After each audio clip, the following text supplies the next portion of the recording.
Msikilizaji, hii ni sehemu ya mwisho kabisa, sehemu ya 16 ya Kifo Mkononi.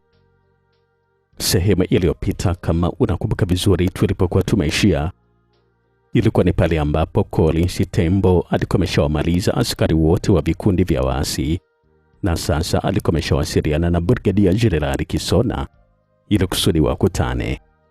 Lakini ACP Moses Chuma yeye hakuwa anajua kabisa mambo yatakwenda vipi, huku mwenzake mwenyekiti Johnson Mbuma akipanga mipango ya kutoroka kabisa nchini. Kilichoendelea, tumalize sehemu ya 16 siku ya leo.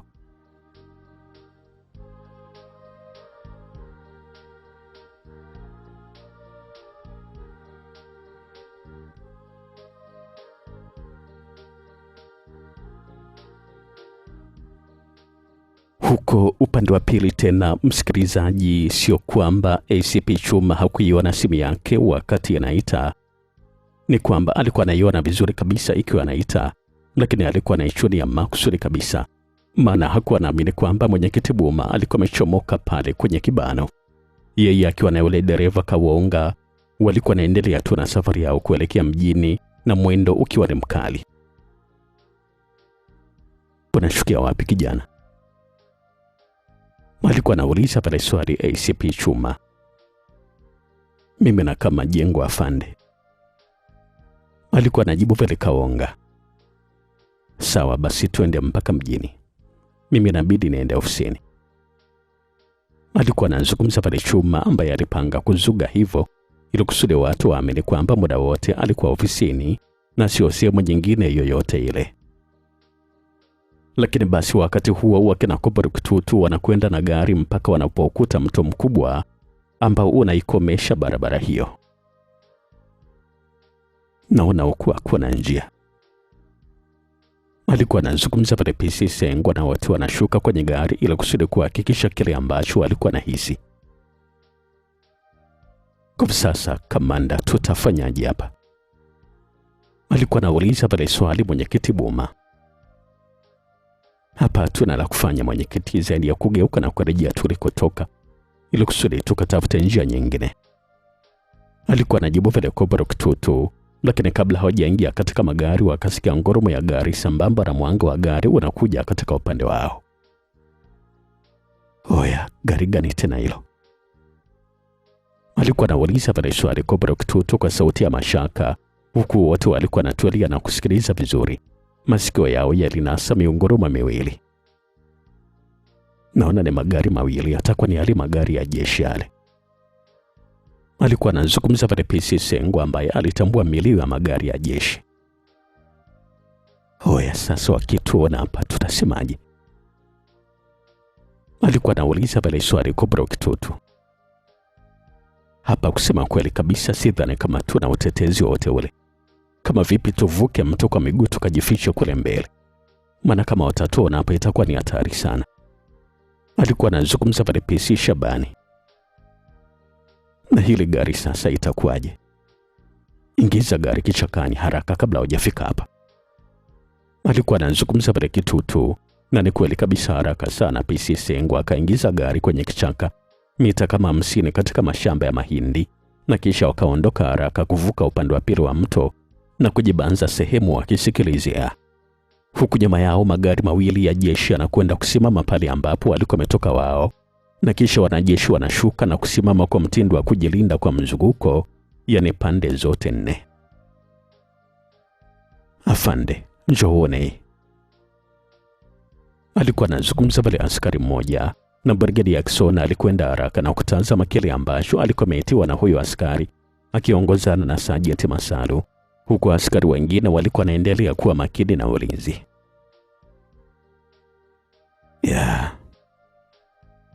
Hii ni kama dakika 10 tu zilizopita. Alikuwa anazungumza pale Kisona, huku alikuwa anatazama alama za magurudumu ya gari. Hawezi kabisa kuwa amefika mbali hawa, maana huku mbele hakuna njia. Alikuwa anazungumza pale Sergeant Masalu. Baki hapa mara moja, mimi naondoka na askari 8. Anazungumza pale Brigadia Kisona kabla hajaita kikundi chake na kuamuru kiondoke kuelekea upande wa magharibi, kule ambako zilikuwa zimeelekea alama zile za magurudumu ya gari. Kwa msaada wa mwanga hafifu wa mbaramwezi wa kina kitutu, wanawaona askari wa jeshi walikuwa wanaingia ndani ya mashamba kule ambako wao walikuwa wameliingiza lile gari.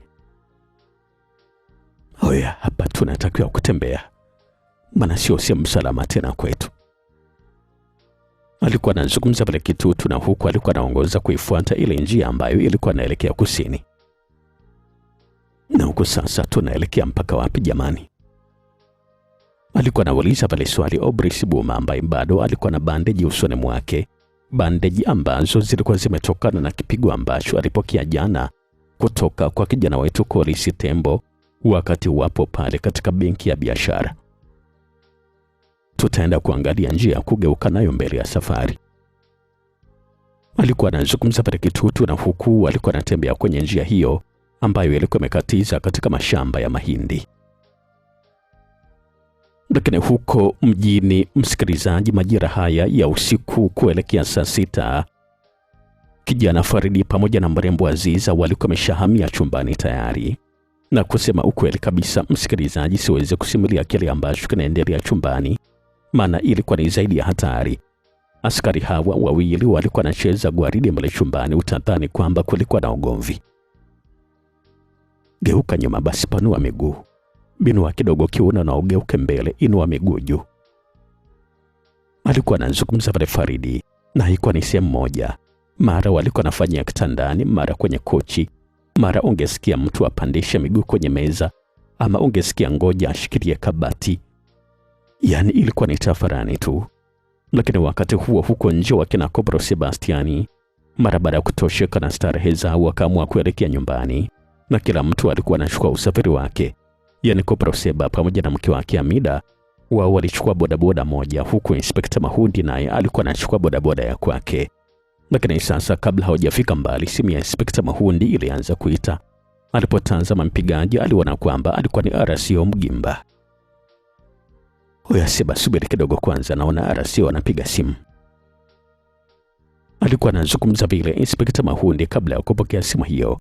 Kobro Sebastiani anamsimamisha bodaboda wake, ambaye alikuwa nyuma ya bodaboda ambayo alikuwa amepanda Inspekta Mahundi, na wanamuona Inspekta Mahundi alikuwa anapokea simu na kuiweka sikioni. Halo Mahundi, vipi, uko wapi? Alikuwa anauliza pale swali RCO Mgimba kutokea upande wa pili wa simu. Tupo hapa Kuchile hoteli ya Fande. Alikuwa anazungumza vile Inspekta Mahundi, na huku alikuwa anashuka kutokea kwenye bodaboda na anasogea pembeni. Kobro Sebastiani naye alikuwa anashuka kwenye bodaboda na kumfuata mwenzie. Yani kweli kabisa Mahundi, uko basi sasa hivi wakati una jukumu la kufuatilia? Alikuwa anauliza pale swali RCO Mgimba kwa sauti ya ukali kutokea huko upande wa pili wa simu. Hapana afande, tuko hapa tunafuatilia habari za afande ACP Chuma. Alikuwa anazungumza vile Inspekta Mahundi kwa sauti ya kujitetea. Kofa inamaanisha kwamba ACP Chuma yuko ba, na wakati huo operesheni nzito inaendelea huku msituni. Alikuwa anauliza pale swali RCO kwa sauti ya mshangao. Ndio, alikuwepo hapa ba afande. Ameondoka muda si mrefu, lakini amemwacha Aziza ambaye tumemtuma mtu akachukue habari kutokea kwake. Sawa, na kumbe hamkukosea kabisa kwenye taarifa zenu. Ni kweli kabisa, ukaribu wa ACP Chuma pamoja na mwenyekiti Buma ni tatizo kubwa sana. Na wakati mnasubiri hizo taarifa ambazo mnasema kwamba mmemtuma mtu kwenda kuchukua kwa Aziza, hakikisheni mnajua ACP Chuma yuko wapi. Pengine pia na mwenyekiti Buma atakuwa hapo. Alikuwa anazungumza pale RCO Mgimba kutokea huko upande wa pili wa simu. Sawa afande, sasa hivi tunapitia hapo Messi. Alikuwa anazungumza bila Inspekta Mahundi kabla hawajaagana na kukata simu, na kisha Inspekta Mahundi akamtazama Kobro Seba. Hapa sasa naona kama kazi inaanza upya tena kaka. Mwambie bodaboda ampeleke shemeji nyumbani. Sisi tutumia hii bodaboda nyingine itupeleke Messi. Alikuwa anazungumza bila Inspekta Mahundi. Huko upande wa pili tena, Kobro Kitutu pamoja na wakina mwenyekiti Buma bila kuwasahau wale askari wake wa kina PC Sengo na kina PC Mauridi. Wanatembea kama kilomita 2 hivi kwa mguu kuifuata ile njia, na huku alikuwa anazungumza hili na lile. Mwenyekiti Boma alikuwa anawapatia matumaini ya pesa nyingi sana kama tu watatoka salama eneo hili. Kaka, kusema kweli kabisa mimi nimechoka, tupumzike kidogo basi. Alikuwa anazungumza pale Oblis Boma kwa sauti ya kulalamika. Jitahidi bwana Obi, wale wanajeshi wanaweza kutufuata huko na tukawa katika hatari. Alikuwa anazungumza pale mwenyekiti Boma, na wakati ule ule wakaona mwanga wa jicho moja kwa mbali sana ulikuwa nakuja mbele yao. Hoya, kuna bodaboda hiyo mbele. Kama vipi itatusaidia kuondoka huko kwa kupanda mishikaki? Nafikiri kwamba awamu 2 wote tunaisha. Alikuwa anazungumza pale Kobra kitutu, na huku walikuwa wanaendelea tu kutembea. Huku mjini na kwenyewe pia, msikilizaji, Inspekta Mahundi pamoja na Kobra Seba wanafika polisi mesi pale Bomba 2 ambako ni mita chache kutoka Kuchele Hotel. Wanapakuta napo palikuwa pamechangamka. Watu walikuwa ni wengi na sauti kubwa ya muziki ilikuwa nasikika. Lakini pale nje hawakuliona gari la ACP Chuma, yani Toyota Wishi, ambalo huegeshwa peke yake upande wa kushoto wa jengo kubwa la mesi. Kwa ni wazi kabisa kwamba hakuwepo katika eneo hilo. Na kama afande hajaja hapa, pengine atakuwa ofisini. Alikuwa anazungumza pale Kobra Sebastiani. Na huko tunaweza kupiga simu kwa CID wa Zam ili kusudi kuuliza kama ACP Chuma yuko ofisini. Alikuwa anazungumza pale Inspekta Mahundi, na Kobra Seba akaunga mkono jambo hilo. Kwa mara moja Inspekta Mahundi alitoa simu yake na kupiga namba ya ofisini kwao. Simu inaita kidogo na kisha kupokelewa huko upande wa pili. Habari za jioni tena Inspekta Mahundi. Alikuwa anasalimia vile mwanaume kutokea upande wa pili wa simu. Poa tu afande. Eti afande Chuma umemwona hapo ofisini? Alikuwa anauliza pale swali Inspekta Mahundi. Ndio afande, ameingia sasa hivi hapa. Vipi, unaishi naye au? Alikuwa anauliza pale swali huyo mwanamume kutokea upande wa pili wa simu. Nilikuwa nataka nijue tu, maana nilikuja hapa mesi nimemkosa. Vipi, yuko na nani? Anauliza pale swali Inspekta Mahundi kwa maana ya kutaka kujua kama yuko na mwenyekiti Boma ama vipi. Naona yuko peke yake tu, hata Aziza hayupo hapa ofisini. Kama una shida naye basi msheki moja kwa moja yeye mwenyewe. Nafikiri kwamba hata kaa sana pia hapa ofisini. Alikuwa anazungumza pale huyo mwanaume kutokea upande wa pili wa simu kabla hawajagana na simu kukatwa. Anasema kwamba yuko ofisini na ameingia sasa hivi. Alikuwa anazungumza pale Inspekta Mahundi kumwelekezea mwenzake Kobra Sebastiani, na huku alikuwa anapiga simu kwenda kwa RCO Mgimba kumpatia taarifa hiyo. Huko katika upande wake Brigadia Jenerali Kisona akiwa pamoja na askari wake 8 wanatembea kwa tahadhari, bunduki zao zikiwa mikononi. Wanafuata tairi za gari. Lakini mita kama 50 mbele, yani ndani ya mashamba, wanaliona gari Toyota lenye kuruza mali ya jeshi la polisi lilikuwa limesimama tu bila mtu yoyote walikuwepo. Kwa tahadhari zote na hatua za ukaguzi, wanalikagua hilo gari vizuri na kujiridhisha kwamba ni gari la jeshi la polisi. Brigadia Kisona anagusa boneti la gari na anakuta bado kulikuwa na joto la injini, kumaanisha kwamba halikuwa limewekwa hapa muda mrefu. Hawa jamaa inaonyesha kwamba wameweka gari hapa mida hii. Sidhani kabisa kama RPC alituma watu wengine huku. Alikuwa anazungumza pale Brigadia Kisona, ambaye pia alipiga simu kwa RPC mtambo atume askari na kiongozi mmoja waje kulitambua gari hilo. Lakini pia wanatumia gari lao kulivuta gari hilo mpaka barabarani, na hawakuweza kuliwasha kwa sababu hapakuwa na funguo. Lakini pia hawakutaka kutumia njia mbadala, wangeweza kusema kwamba wamefanya uhalifu kwenye gari lao. Na huko upande wa kusini kilomita kama 20 kutokea kijiji cha Mbedu, msikilizaji, katika kinjia ambacho kinakatiza porini na kwenye vichaka vikubwa, tunaiona bodaboda ilikuwa na chochora kuelekea upande wa kaskazini na ilikuwa imebeba watu 3. Safari hii ilikuwa ni safari ya kimya kimya, Hakuna hata mmoja ambaye alikuwa anamsemesha mwenzake. Wakati Collins anawaza namna ambavyo atamfikisha Sumaiya Pandu salama na kukabidhi ushahidi wa video ambayo walikuwa nayo, Sumaiya naye alikuwa anawaza mambo yake kichwani. Na usikute ameshasimamisha tayari uchi wake kwa hivi ambavyo tumegusana kwenye bodaboda. Alikuwa anawaza pale tu Sumaiya ambaye alikuwa amekaa nyuma ya Collins. Na eti amenikasirikia nilipomwambia kwamba sintoweza kumsaidia tena. Alikuwa anazidi kuwaza pale tu Sumaiya kabla hawajakatizwa na sauti ya George. Naona kuna watu wale kule mbele. Alikuwa anazungumza pale George, na huku alikuwa anapunguza mwendo kwa kutaka kusimama. Collins naye anatazama mbele. Anawaona watu wasiopungua 6 walikuwa mbali mita kama 100 hivi mbele yao katika upande wa bondeni, na walikuwa wamesimama kama vile walikuwa nawasubiria. Simama kwanza, sio watu wazuri wale. Ni wale ambao walikuwa wanataka kutuchukua pale kituo cha polisi. Alikuwa anazungumza pale Collins tembo, na George anasimamisha pikipiki. Na kutoka hapa kuna umbali gani kufika barabara kuu? Alikuwa anauliza pale swali Collins, na huku alikuwa anashuka kutoka kwenye pikipiki, huku alikuwa anawatazama wale jamaa kule mbele. Hapa kama sio kuna kilomita 6 basi zitakuwa ni 5. Maana hapo mbele kidogo kuna mtu, alafu unakuta barabara kuu. Alikuwa anazungumza pale George, na huku alikuwa anawaona wale jamaa kule mbele walikuwa wanawatazama kwa namna ya kuwatamani. Sasa sikia kaka, subiri sisi hapa tuingie vichakani, alafu zima taa ya pikipiki, geuka na kisha uondoke kwa spidi kali. Taa ukawashie mbele kabisa kule. Alikuwa anazungumza pale Collins tembo, na huku alikuwa anamtazama George ambaye alikuwa ameanza kuingiwa na uoga.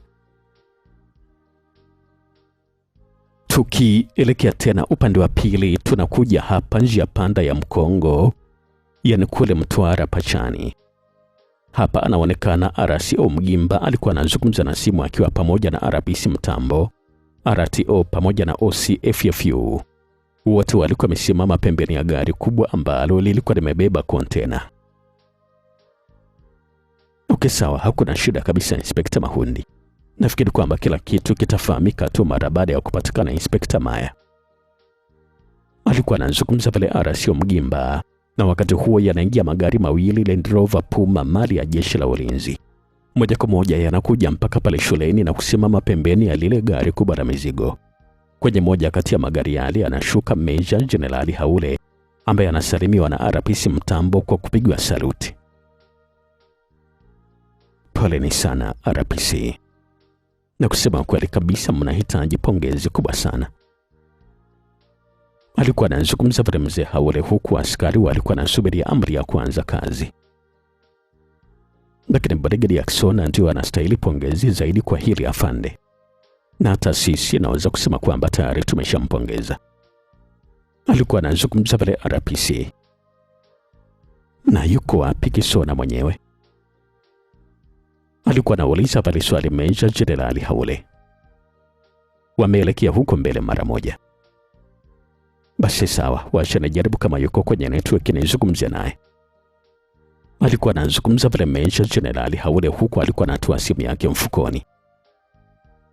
Na wakati wanazungumza naye, basi naomba ujione mwenyewe jinsi wanasiasa walivyowashenzi afande. Alikuwa anazungumza pale RPC, na huku alikuwa anaongoza nyuma ya kontena. Na kuna wakati huwa anatamani siasa itoweke kabisa katika dunia, kwa sababu inaharibu vitu vingi sana. Alikuwa anazungumza pale Haule, na huku alikuwa anapiga namba ya Brigadier Jackson na kuweka simu yake sikioni. Simu inaanza kuita mara moja, huku wao alikuwa anasema nyuma ya kontena ambalo lilikuwa limesheheni masanduku ya mbao yenye rangi ya kijani kama lile ambalo lilikuwepo pale chini, likiwa na silaha 2 mpya kabisa kwenye makaratasi. Wakina Kopro Kitutu ambao walikuwa naiona bodaboda mbele yao, wakihisi kwamba ilikuwa ni bodaboda ya mkulima tu alikuwa anatoka shambani ama alikuwa anatoka kwenye kijiji cha mbali, walikuwa naendelea kumtazama tu akisubiria asogee wampole ile bodaboda, ikiwezekana kumuua kabisa asije akatoa ushahidi mbele ya safari. Mbona kama amesita jamani, ama ndo kusema kwamba mashali yamemcheza? Alikuwa anauliza pale swali PC Mauridi, huku yeye pamoja na wenzake hawaoni lolote nyuma ya bodaboda kwa sababu ya mwanga ambao ulikuwa unawamulika. Oya, yule inaonyesha kabisa kwamba ameshtuka. Kama vipi mimi namshusha? Alikuwa anazungumza pale PC Shabani, na huku alikuwa anataka kunyanyua silaha yake, lakini Cobra Kitutu anamzuia. Usipige risasi kwa sababu watasikia wale wanajeshi na kuanza kutufuatilia. Alikuwa anazungumza pale Cobra Kitutu, na huku alikuwa anatazama upande ule. Mara ghafla mwanga wa bodaboda unapotea na ngurumo ya bodaboda ilikuwa inaongezeka, na kisha ngurumo inaanza kuelekea kusini. Oya, mlambe risasi, naona anakimbia yule. Alikuwa anazungumza pale Cobra Kitutu. Hapo sasa watu wanne wananyanyua silaha zao na kuelekeza kule ambako ilikuwa inaelekea bodaboda, ikifuatiwa na milindimo ya risasi mfululizo. Lakini sasa tayari ile bodaboda ilikuwa imeshapotelea upande wa pili wa mwinuko mkubwa. Yani yule ilikuwa inatakiwa tumshambulie mapema tu afande. Ona sasa tumechelewa, amekimbia. Alikuwa anazungumza pale PC Maulidi kwa sauti ambayo ilikuwa na lawama nyingi. Wacha kuzungumza sana Maulidi, hebu tukimbilia tukaangalia, pengine tumempiga. Alikuwa anazungumza pale Cobra Kitutu, na wale kweli kabisa walianza kukimbilia juu kwenda kutazama kama walikuwa wamempiga risasi yule mwendesha bodaboda, wakiwaacha mwenyekiti Buma pamoja na mdogo wake Oblisi. Walikuwa nakuja taratibu wakiongozana na PC Sengo ambaye yeye hakuwa na silaha. Dakika 5 baadaye tayari walikuwa wameshaifikia sehemu ambayo walikuwa naamini kabisa kwamba ile bodaboda ilikuwa imesimama muda mchache uliopita. Cobra Kitutu anatoa simu yake na kisha kuwasha tochi. Wenzake pia wanafanya hivyo hivyo, lakini hawaoni mtu wala dalili ya bodaboda katika maeneo yale. Lakini sasa inaonyesha kwamba walikuwa wengi. Hebu tazama alama za viatu hapa. Alikuwa anazungumza pale PC Maulidi, na PC Shabani akadakia. Na alama za viatu zinaonekana kwamba zinaelekea upande huu. Alikuwa anazungumza pale Shabani akionyesha alama za viatu ambazo zilikuwa zinaonekana kuelekea vichakani. Pumbavu kabisa huyo. Na tena sio kwamba alibeba abiria mmoja, alibeba mshikaki huyo mshenzi. Alikuwa anazungumza pale Cobra Kitutu, na huku alikuwa anamulika kule ambako zilikuwa zinaingilia nyayo, lakini hawaoni mbali kutokana na kwamba vichaka vilikuwa ni virefu. Oya, hebu sasa tuwasakia washenzi. Hawawezi kabisa kutufanya sisi wajinga kiasi kama hiki. Alikuwa anazungumza pale PC Mauridi kwa sauti ambayo ilikuwa na hasira pamoja na chuki pia. Lakini sasa jamani, kwa nini tuanze kuwafuatilia? Maana mimi nafikiri kwamba hawana kabisa issue na sisi hawa. Alikuwa anazungumza pale Mwangosi, lakini alipingwa vikali na Cobra Kitutu. Acha ujinga wewe bwana. Hawana issue na sisi kivipi? Unadhani kwamba wanatoka wapi usiku huu? Alikuwa anazungumza pale Cobra Kitutu. PC Mauridi na yeye akubakia nyuma. Alizungumza pia. Na ni lazima tu watakuwa ni wapiga dili hawa, na ndio maana wametukimbia mara baada ya kutuona. Hivyo ndivyo alivyozungumza PC Mauridi, ambaye alikuwa mbele kuongoza kuingia kichakani, huku bunduki yake alikuwa ameshikilia katika mkono wa kulia, na simu ambayo ilikuwa na tochi alikuwa ameshikilia mkono wa kushoto. Cobra Kitutu alikuwa anafuatia nyuma yake akiwa na PC Shabani, na nyuma kabisa alikuwa anafuatiwa na Mwangosi ambaye yeye ni kama hakuwa ameridhika kabisa na kile ambacho wenzake walikuwa wameamua kufanya. Dakika chache zilizopita, Brigedia Kisona akiwa pamoja na askari wake pale mtoni alisikia simu yake ilikuwa anaitoa na kisha kutazama mtu ambaye alikuwa anapiga. Anaona kwamba alikuwa ni Meja Jenerali Haule. Anapokea simu hiyo mara moja na kuiweka sikioni. Habari za saa hizi afande. Alikuwa anazungumza pale Brigedia Kisona kuelekea upande wa pili wa simu. Hongera sana bwana Kisona, kazi nimeiona. Lakini vipi kuhusu wahusika? Alikuwa anauliza pale swali Meja Jenerali Haule kutokea huko upande wa pili wa simu. Afande, kuna dalili zote kwamba wahusika wamekimbilia huku, lakini hatuna uhakika sana. Tunasubiria polisi waje kutambua gari lao, maana limetelekezwa huko vichakani. Alikuwa anazungumza pale Kisona. Basi sawa Kisona, sisi tupo hapa Mtwara Pachani, tunasubiria tu taarifa. Alikuwa anazungumza pale mzee Haule. Lakini sasa wakati anakata simu ndipo waliposikia milio ya risasi inatokea upande wa kusini, yani upande wa pili wa mto. Oya, hebu tuvuke haraka, pengine wamekutana na kina Collins huko. Alikuwa anazungumza pale Kisona ambaye hakuishia hapo. Aliendelea kuzungumza tena. Sanjeti Masaru, wewe utabaki hapa na askari wawili pamoja na hao wa kwenye magari. Mimi navuka na hao wengine kuelekea huko kwenye milio ya risasi. Alikuwa anazungumza pale brigadi ya Kisona huku alikuwa anaanza kutembea kuelekea kwenye mto.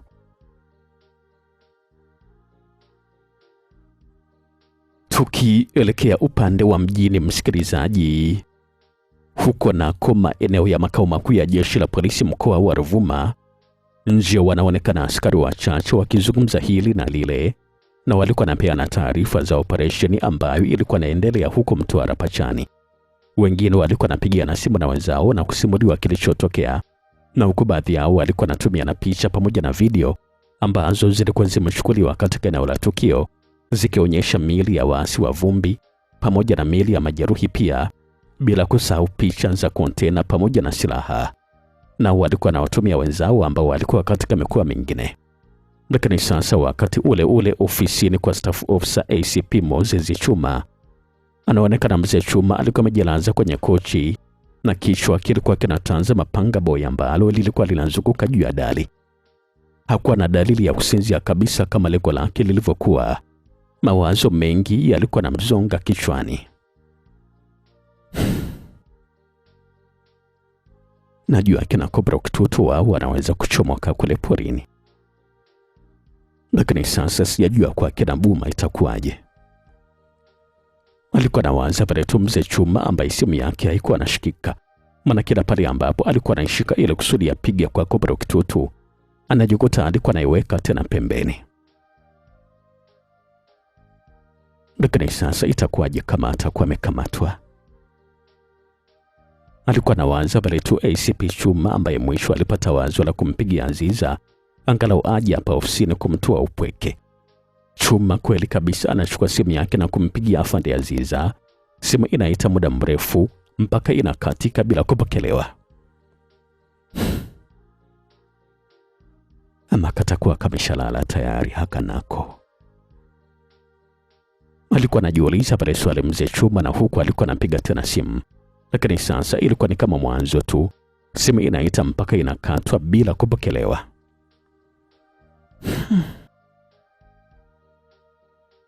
Naweza nikawa nasema kwamba kamelala sasa hivi na kumbe kapo kanapelekewa moto huko. Alikuwa anawaza pale tu mzee Chuma, na huku alikuwa anaweka simu yake pembeni. Huko porini akina Cobra Kitutu na wao wakiwa na hasira za kukimbiwa na wale watu wa bodaboda wasiokuwa na wajua walikuwa ni watu gani. Walisogea mita kama 10 ndani ya kichaka, na huku alikuwa anatazama kushoto na kulia wakiwa saka watu wale. Lakini hawakuweza kabisa kuona dalili za uwepo wa mtu yoyote wala kuendelea kuonekana zile nyayo za watu. Na mbona kama wametupoteza jamani?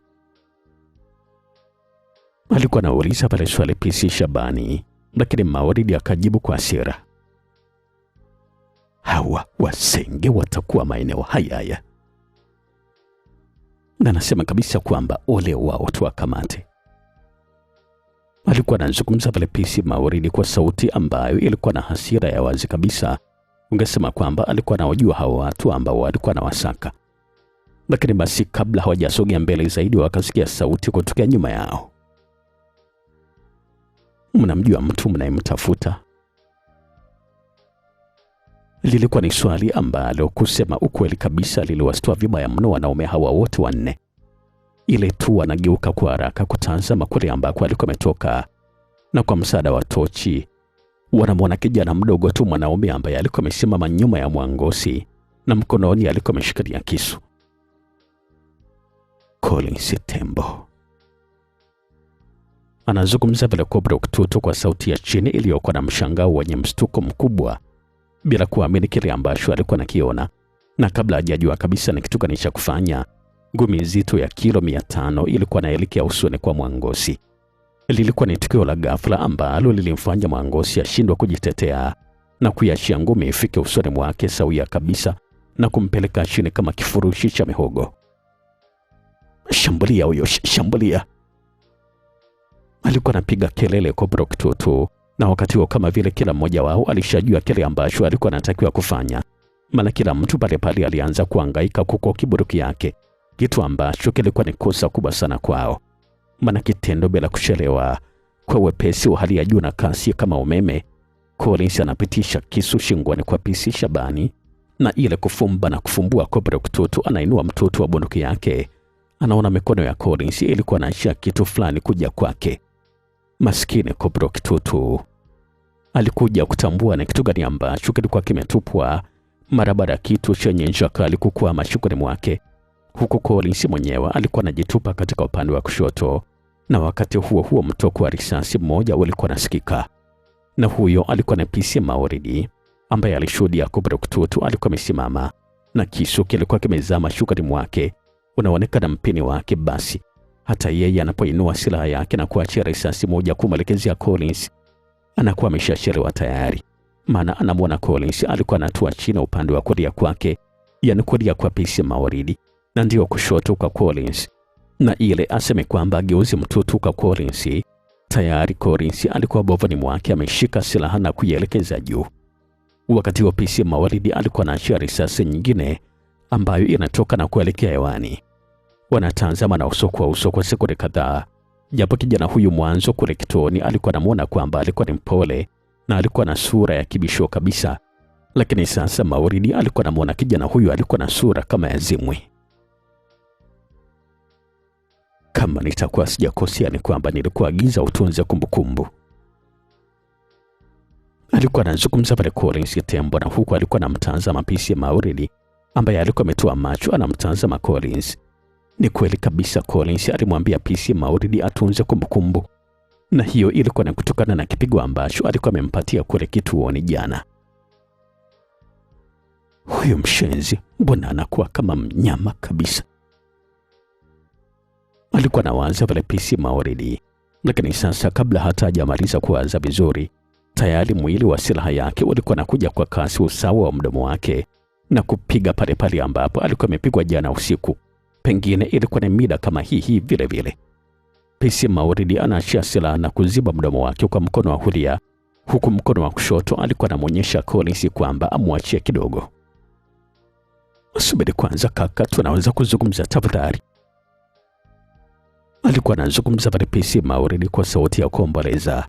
Wakati huo PC Mwangosi alikuwa anajiinua kutokea chini taratibu mara baada ya wengi la kipigo kuisha, na kisha anaokota bunduki yake taratibu, maana alikuwa anajua wazi kabisa kwamba Collins kama atamshtukia basi ni kifo tu ndicho kinakuwa hali yake. PC Mauridi ni kama vile alishaona kitendo kile cha mwenzake PC Mwangosi. Kaka, mimi nimekubali kwamba wewe ni mtu hatari, nimekubali kaka. Alikuwa anazungumza pale PC Mauridi, na huku alikuwa anatazama kwa macho ya wizi katika upande wa nyuma ya Collins ambaye sasa alikuwa ananyanyua bunduki yake. Mara ghafla ilisikika sauti ya risasi. PC Mauridi akajua kwamba hiyo risasi imemlenga Collins Tembo, lakini sasa alishangaa kuona Mwangosi mwenyewe ndiye ambaye alikuwa anaanguka chini, huku bunduki yake ilikuwa inatangulia.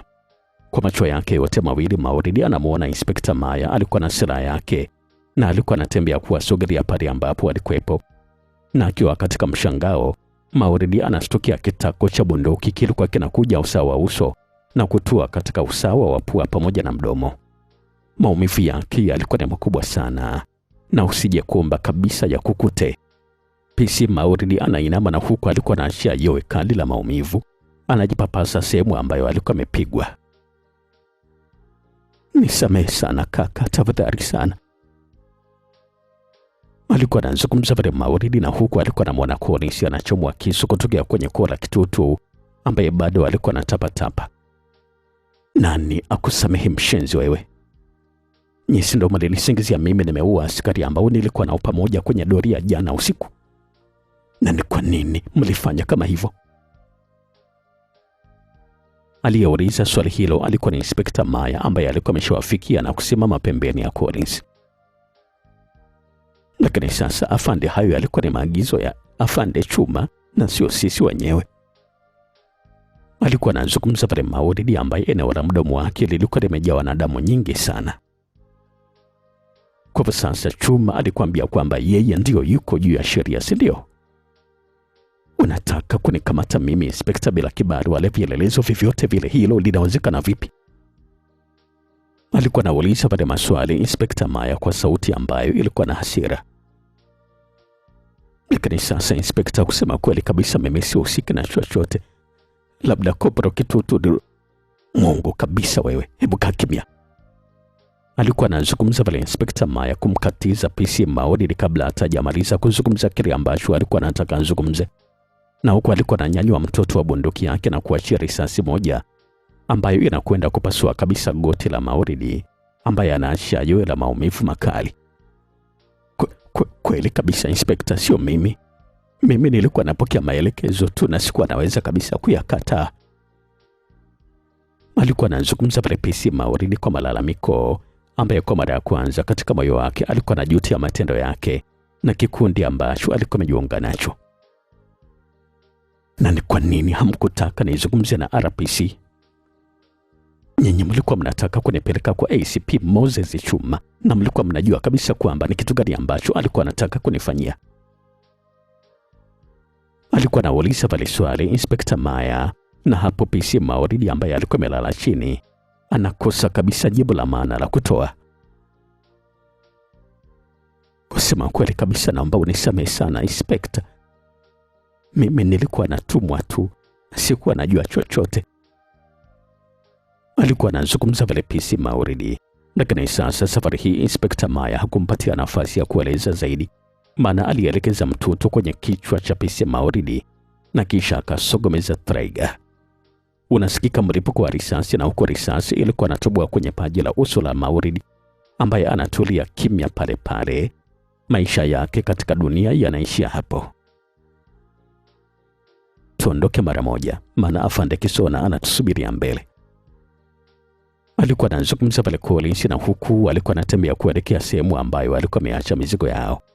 Lakini kabla hawajaifikia hiyo sehemu, mara wakasikia vishindo katika upande wa njiani vilikuwa vinakuja upande wao. Afande Kitutu, vipi, mko wapi? Ilikuwa ni sauti ya kiume kutoka njiani. Collins pamoja na Suma ya Pandu wanatazamana. Ni wenzao wao. Anazungumza pale Collins kwa sauti ya kunong'ona na huku alikuwa anachukua ile silaha PKM kwa maana kwamba alikuwa anajua idadi ya watu ambao walikuwa nakuja. Oya Kitutu, vipi, mko wapi wazee? Inasikika tena sauti kwa mara ya pili, na sasa unaonekana mwanga wa tochi ya simu usawa wa ile sehemu ambayo walikuwa wameingilia pale kichakani. Collins anawachungulia na kuona walikuwa na mulika chini. Idadi yao walikuwa ni watu 3. Naona wameingia huku, hebu twendeni tuwafuate. Alikuwa anazungumza pale wale ambaye alikuwa anaita, ambaye sisi tunajua kwamba ni PC Sengo, na wanaonekana walikuwa anatembea kuingia kichakani wakipita mle ambao wenzao walikuwa wamepita. Collins anaendelea tu kutulia kusubiri wafike kwenye sehemu ambayo ilikuwa ni rahisi kuwakabili kama ilivyokuwa mwanzo, japo hawa watatu hawakuwa na silaha yoyote katika mikono yao.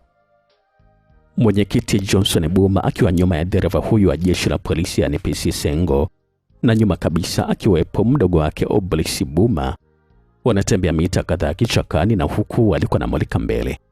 Lakini sasa wakiwa katika mwendo, mara ghafla PC Sengo anahisi kwamba mikono yake ilikuwa imegusa nyasi ambazo zilikuwa na ubichi. Anajimulika na kutazama mikono yake. Anaona mikono yake ilikuwa imelowa na maji ambayo yalikuwa na rangi nyekundu. PC Sengo anasisimka mpaka nywele. Anamulika pembeni yake haraka. Anamwona PC Shabani alikuwa amelala chini na alikuwa na jeraha kubwa shukrani mwake. Damu zilikuwa zimejaa katika eneo lote, mfano wa sehemu ambayo mbuzi alikuwa amechinjiwa. Na sio yeye peke yake ambaye alikuwa ameona, maana alipomulika mbele zaidi alimuona Mwangosia, naye alikuwa amelala chini. Kichwa kilikuwa kimepasuka kabisa, huku mbele kulikuwa na Cobra Kitutu ambaye yeye alikuwa anaonekana alikuwa na shimo katika koromeo. Na sio PC Sengo wala kina Johnson Buma ambao walijisumbua kumtafuta Mauridi, ambayo kutokana na aina ya mauaji ambayo alikuwa ameshuhudia hapa yalikuwa nafanana kabisa na yale ya kule Unangwa nyumbani kwa Polisi Tembo ambako wale waasi waliuawa. Lakini sasa hali ilikuwa ni tofauti, na mwenyekiti Buma ambaye alikuwa nadhani ya kwamba pengine waliofanya vile walikuwa ni askari wa vumbi ambao wanaweza kuwepo kule wakati ule na kuwaokoa. Ni hatari jamani, kimbieni, ni hatari. Alikuwa anapiga kelele vile PC Sengo, na huku alikuwa anatoka mbio kurejea kule ambako alikuwa ametoka. Tulieni hapo hapo. Hiyo ilikuwa ni sauti ya kiume ambayo ilikuwa na amri kutokea upande wa kushoto, lakini haikusaidia kitu, maana PC Sengo anawapiga vikumbo mwenyekiti pamoja na mdogo wake na kutoka mbio kuelekea njiani. Hata hivyo PC Sengo hakuwa na bahati hiyo, maana tayari kidole cha shada, yani cha pili kutokea kwenye kidole gumba cha kijana Polisi Tembo kilitekenya kifyatuliwa na kuruhusu risasi 3 kutoka. Tayari Sengo alikuwa hewani anakwenda chini kama mzigo wa magimbi. Usituwe tafadhali. Mimi ni mwenyekiti wa chama cha wanyonge mkoa wa Ruvuma, naitwa Johnson Buma. Alikuwa anapiga kelele vile mwenyekiti Buma.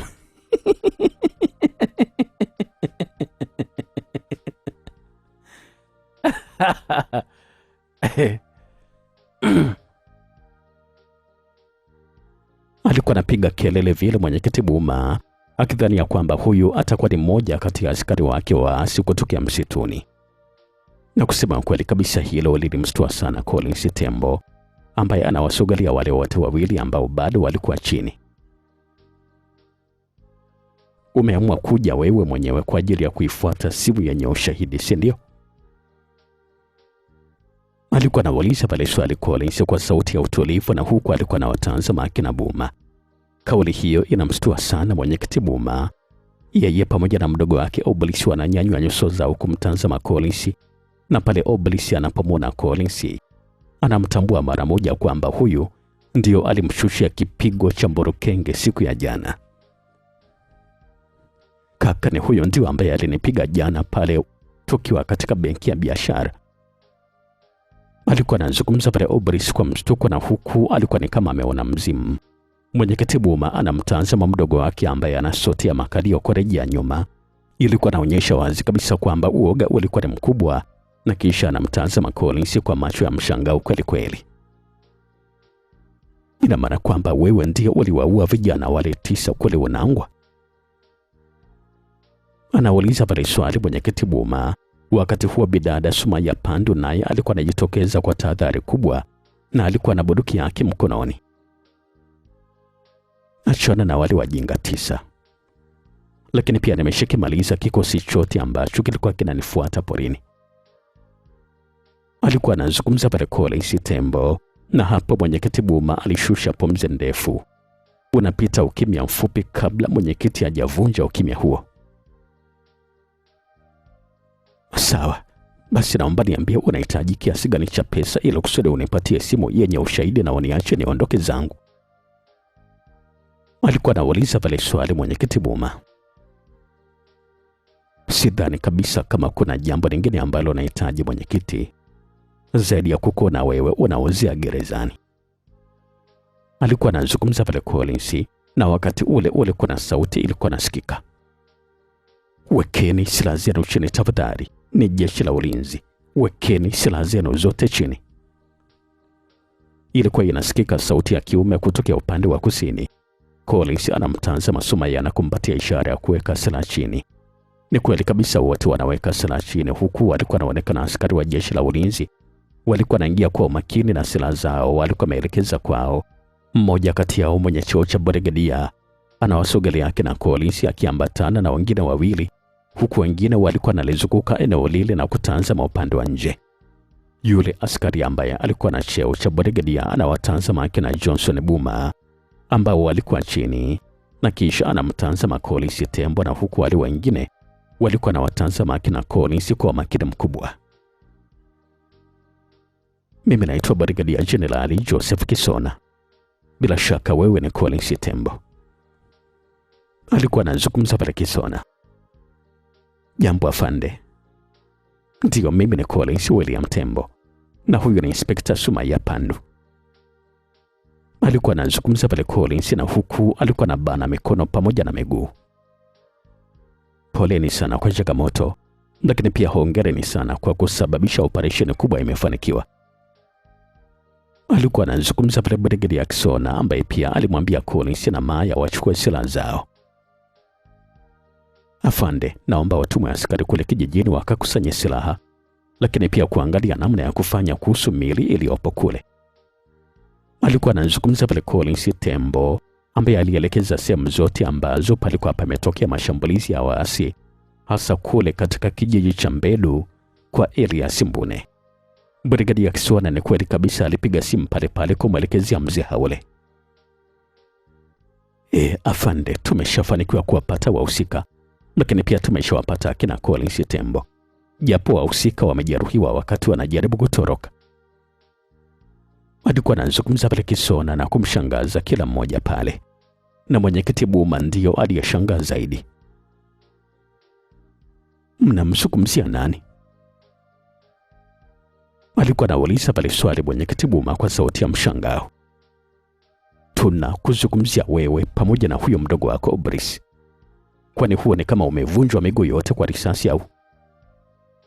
Alikuwa anazungumza pale Brigadia Kisona, na wote wanacheka kasoro mwenyekiti Buma pamoja na mdogo wake. Unajua siku zote hawa wanasiasa wanakuaga ni wajanja sana. Atakamatwa kwa ishu ya silaha, kesho unasikia serikali inaua upinzani, na serikali wao kwa kuepuka kashfa chafu basi wanawaachia. Sasa huyu mshenzi bora tumnyime mwendo. Alikuwa anazungumza pale Kisona, na hapo mwenyekiti Buma pamoja na mdogo wake Obris wakatazamana kabla ya kuanza kupiga kelele za vilio kama watoto wadogo. Kijana wangu, tafadhali sana na kuomba tuone huruma. Alikuwa analia mwenyekiti Buma, huku Obris alikuwa anatoa macho kwa mshangao, maana kama kaka yake ambaye alikuwa anamtegemea alikuwa analia kama hivi, yeye ingekuwaje sasa? Kopro Kifaru, safisha eneo. Alikuwa anazungumza pale Kisona. Ndio afande. Kifaru aliitikia vile, na Kisona akamtazama Collins. Tuondoke Collins. Anazungumza pale Brigadia Kisona, na kina Collins pamoja na Sumaya Pandu wanachukua silaha zao pamoja na mabegi, na kisha wanaanza kutembea kuelekea mtoni. Muda wote Sumaya Pandu alikuwa karibu na Collins, lakini kabla hawajafika mbali wakasikia milio ya risasi. Mirindimo ya risasi kutoka nyuma yao ilikuwa nasikika, na ilikuwa ni kule ambako alikuwa amewaacha askari wa jeshi la ulinzi. Wao wanatembea bila kugeuka, japo Sumaya alishtuka kidogo. Njiani walikuwa wanazungumza mambo mengi sana, ikiwa ni pamoja na kuweka sawa swala la ushahidi wa video, kwa maana kwamba walikuwa wanachukua tahadhari ushahidi usije kupotea. Kwanza kabisa waambie kwamba simu waliacha kwa Collins, ili kusudi tupate muda wa kumnasa ACP Moses Chuma. Alikuwa anazungumza pale Kisona. Dakika 20 baadaye wanafika mtoni, wanamkuta Sergeant Masaru akiwa na askari wake na polisi waliokuja kulitambua gari. Wote wanamshangaa Inspekta Maya kwa jinsi vile ambavyo alikuwa ni mrembo. Afande, polisi wamelitambua hili gari na wanasema kwamba lilikuwa linatumiwa na wale askari waliovaa kiraia. Alikuwa anazungumza pale Sergeant Masaru, na Brigadia Kisona akazungumza pale pale. Na wameshauawa tayari huko polini wakati wanajaribu kumtorosha mwenyekiti Buma. Labda polisi wavuke wakasaidiana kubeba mili ya majeruhi. Alikuwa anazungumza pale Brigadia Kisona. Majira ya saa 10:30 za usiku, msikilizaji, tayari wakina Brigadia Kisona walikuwa wameshaelekea kule njia panda, na huku baadhi ya askari wa jeshi la ulinzi na polisi walikuwa wameshaelekea Mbedu kufanya kazi ya kusafisha mazingira, kwa maana kwamba walikuwa wamekwenda kuondoa mili ya waasi pamoja na kukusanya silaha ambazo Collins hakuweza kuzikusanya wakati ule. Kusema kweli kabisa, pole sana Inspekta, lakini pia hongereni sana kwa kazi nzuri. Alikuwa anazungumza pale RPC Mtambo mara baada ya kuonana na Inspekta Maya. Wakati huo dudu ya Collins ilikuwa imesimama dede, lakini maumivu yalikuwa yametulia kidogo. Nashukuru sana afande, anaitikia vile Inspekta Maya, ambaye kila mtu pale alikuwa anamtumbulia macho kwa kuona uzuri wake jinsi vile ambavyo ulikuwa. Na una mzigo wangu Sumaya, naweza nikaupata labda pengine? Alikuwa anauliza pale swali RPC, na hapo Sumaya Pando akamtazama Collins Tembo, na wakati huo alikuwa nakabidhi silaha, na ni kama tu vile ambavyo alikuwa anafanya Collins, pia alikuwa nakabidhi begi la mikebe ya risasi. Collins anamwonyesha ishara ya kutikisa kichwa juu chini. Nilidondosha nyumbani kwa Collins afande wakati tunakimbia asubuhi. Alikuwa anazungumza pale Inspekta Maya. Na pana ulinzi mzuri kabisa pale, nafikiri kwamba tutaenda kuitafuta. Alikuwa anazungumza pale Kisona ambaye alikuwa pembeni, na hapo ni kama vile RPC kuna jambo alikuwa anakumbuka. Na bwana Kisona, vipi kuhusu usalama na makazi ya hawa wawili? Alikuwa anauliza pale swali RPC, akimaanisha wakina Collins Tembo pamoja na Inspekta Maya. Najua vizuri kabisa kwamba wewe unafahamu mambo ya huduma za kijamii, kwa hivyo hilo na kuachia wewe. Mimi nitaweka ulinzi katika makazi yao. Alikuwa anazungumza pale Kisona. Basi sawa, nafikiri kwamba hakuna shida. Wacha nizungumze na staff officer hapa andaye vyumba viwili kwa ajili yao. Naamini kabisa kwamba Bwana Yason atatufadhili vyumba pamoja na chakula hata kwa siku 3 hivi. Alikuwa anazungumza pale RPC kabla Brigadier Kisona hajatania. Lakini mzee Mtambo, itakuwa ni vizuri kama tukiwauliza kabla hatujachukua vyumba viwili. Pengine wanaweza kuhitaji chumba hata kimoja tu. Alikuwa anazungumza pale Kisona, na hapo Sumaya anaacha tabasamu pana, na huku alikuwa anamtazama Collins ambaye pia alikuwa anamtazama Sumaya. Macho yao yanakutana. Sumaya Pando anamwona Collins alikuwa anang'ata meno, kitendo ambacho kilionwa na kila mtu ambaye alikuwa karibu. Vipi tena Collins, kuna shida ama? Alikuwa anauliza pale swali Brigadier Kisona, huku alikuwa anamtazama Collins. Na tena ni shida kubwa sana afande, lakini naamini kabisa kwamba nitaimaliza mara baada ya kufika mjini. Alikuwa anazungumza pale Collins, na huku alikuwa anang'ata meno na kukunja ngumi. Basi ingia kwenye gari mara moja wa kuwaisha huko mjini. Anazungumza pale Brigadier Kisona, huku kila mtu alikuwa anahisi kwamba Collins labda alikuwa anahitaji kumwona daktari, na ni Sumaya Pando peke yake ndio ambaye alikuwa anajua ukweli wa mambo. RCO, tafadhali muwaishe Collins mjini akamalize tatizo lake. Anazungumza pale RPC Mtambo ambaye hakujua kabisa kijana alikuwa na tatizo gani. Lakini sidhani kabisa kama hata sisi tuna kitu cha kusubiria hapa. Si tunaweza kuondoka pamoja tu au? Alikuwa anauliza pale swali ya RTO. Ya, ni kweli kabisa kama ambavyo anazungumza RTO.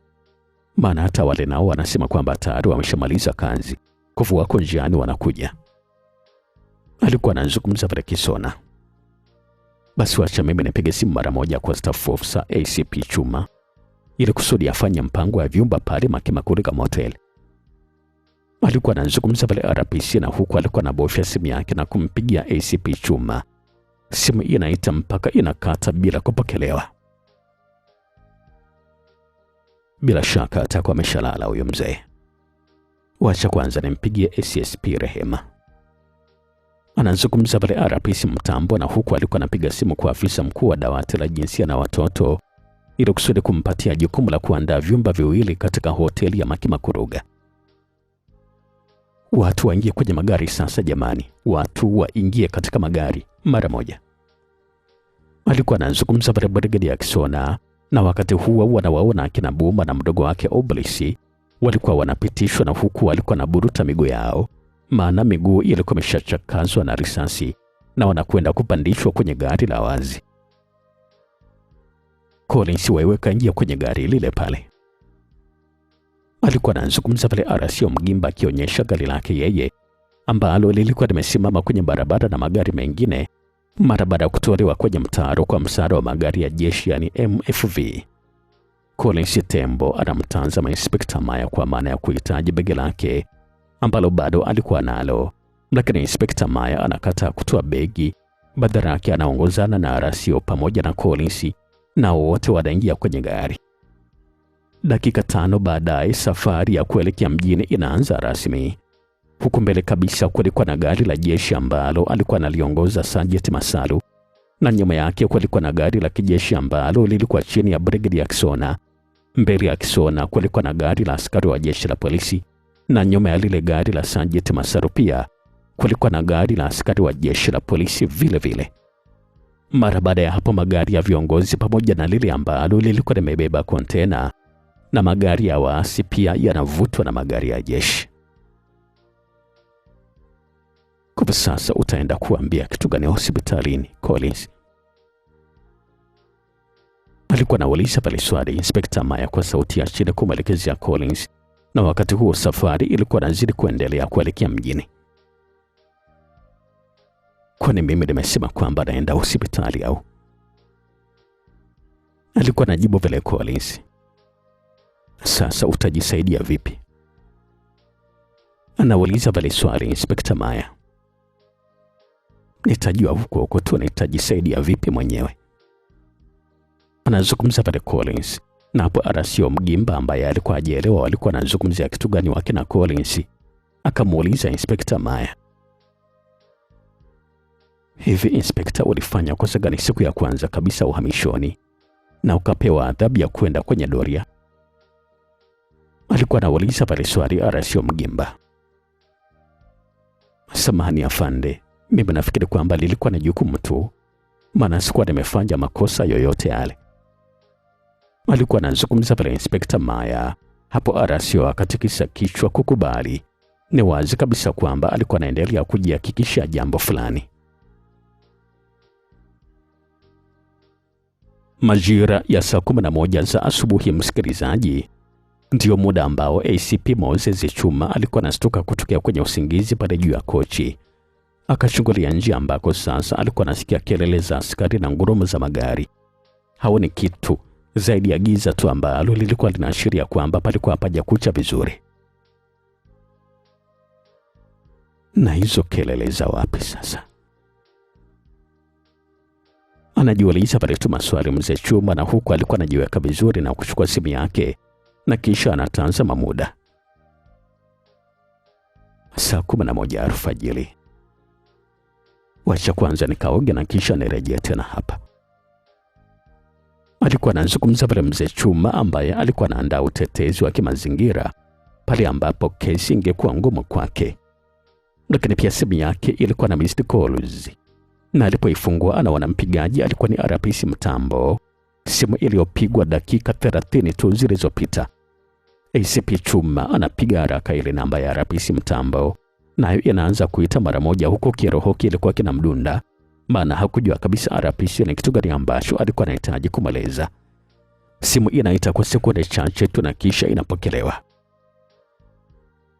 Halo Chuma, naona walipitiwa na usingizi. Ndio, ni kweli kabisa afande. Yaani nimekaa hapa ofisini nikajikuta nimesinzia kwenye kiti. Alikuwa anazungumza pale ACP Chuma. Na ni afadhali kabisa hata wewe umesinzia kidogo afande, maana sisi tumetobwa kabisa mpaka asubuhi kama hivi. Alikuwa anazungumza pale RPC Mtambo kutokea huko upande wa pili wa simu, ambaye hakuishia hapo. Alitulia kidogo na kisha kuendelea kuzungumza. Sasa afande, nilikupigia simu ili kusudi uandae vyumba viwili pale Makimakuluga Motel kwa ajili ya Inspekta Maya pamoja na Collins Tembo. Lakini sasa nimeshazungumza na SSP Rehema tayari. Alikuwa anazungumza pale RPC kutokea huko upande wa pili wa simu. Kusema ukweli kabisa, moyo wa mzee Chuma unadunda kwa kasi. Licha ya kwamba Songea kulikuwa na baridi kali, lakini jasho linaanza kumchuruzika pale pale katika mfereji wa makalio. Vipi lakini hali ya huku RPC?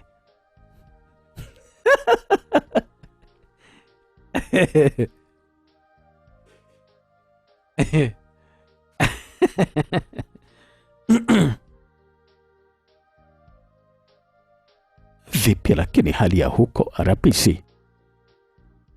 Alikuwa anauliza bali swali Moses Chuma, na huko alikuwa anazunguka kupata jibu ambalo alikuwa anahitaji. Huku kusema kweli kabisa afande, anaweza kusema kwamba tumeponya chupu kabisa kuwawa.